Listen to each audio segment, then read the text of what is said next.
రేపు central cabinet భేటీ ఉదయం 11 గంటలకు ప్రధాని అధ్యక్షతన సమావేశం పలు కీలక అంశాలపై చర్చ.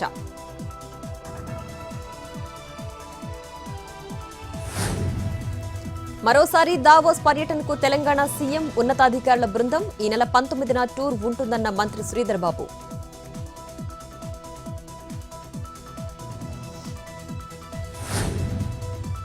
సోయాబీన్ రైతులకు మద్దతుగా ఆదిలాబాద్లో బంద్ స్వచ్ఛందంగా పాటిస్తున్న వ్యాపార వాణిజ్య సముదాయాలు. మద్దతుగా బీఆర్ఎస్ బైక్ ర్యాలీ. నేతలను అరెస్ట్ చేసి స్టేషన్కు తరలించిన పోలీసులు.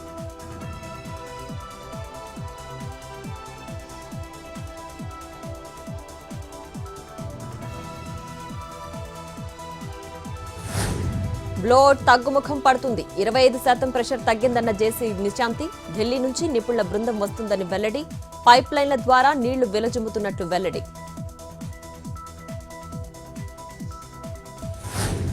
అనంతపురం జిల్లా రాయదుర్గంలో రెడ్ హ్యాండెడ్ గా దొరికిపోయిన దొంగ. తాళం వేసిన షాపులను టార్గెట్ చేసి చోరీలకు పాల్పడుతున్న నిందితుడు పట్టుకుని పోలీసులకు అప్పగించిన స్థానికులు.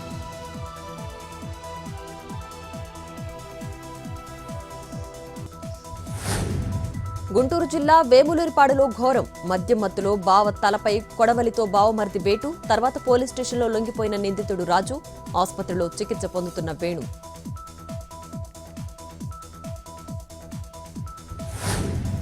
నెల్లూరు నవాపేటలో దారుణం. పార్క్ చేసిన కారు బైక్ ని దగ్ధం చేసిన గుర్తు తెలియని వ్యక్తులు. బాధితుడు లారీ ఓనర్స్ అసోసియేషన్లో సభ్యుడు. ప్రత్యర్థుల పనే అంటున్న శ్రీధర్.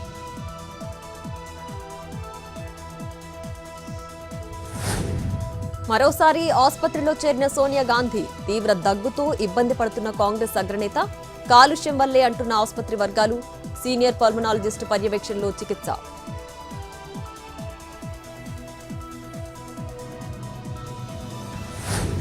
మద్రాస్ హైకోర్టులో తమిళనాడు ప్రభుత్వానికి ఎదురుదెబ్బ.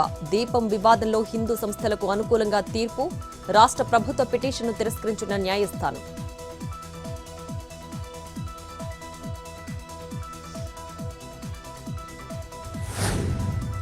రాజస్థాన్ కోటాలో ఓ దొంగ నిర్వాకం. చోరీకొచ్చి ఓ ఇంట్లోని ఎగ్జాస్ట్ ఫ్యాన్ హాల్లో ఇరుక్కున్న కేటుగాడు.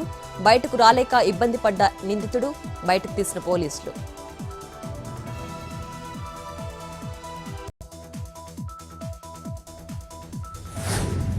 జపాన్లో భారీ భూకంపం. పశ్చిమ తీరంలో అర్ధరాత్రి ప్రకంపనలు. రిక్టర్ స్కేల్పై తీవ్రత 6.2గా నమోదు.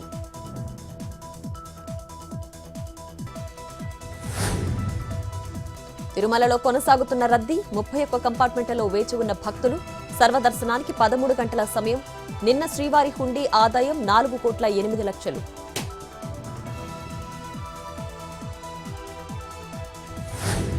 దేశ రాజధాని ఢిల్లీలో republic day rehearsals. Vijay Chowk నుంచి ఇండియా గేట్ వరకు పరేడ్.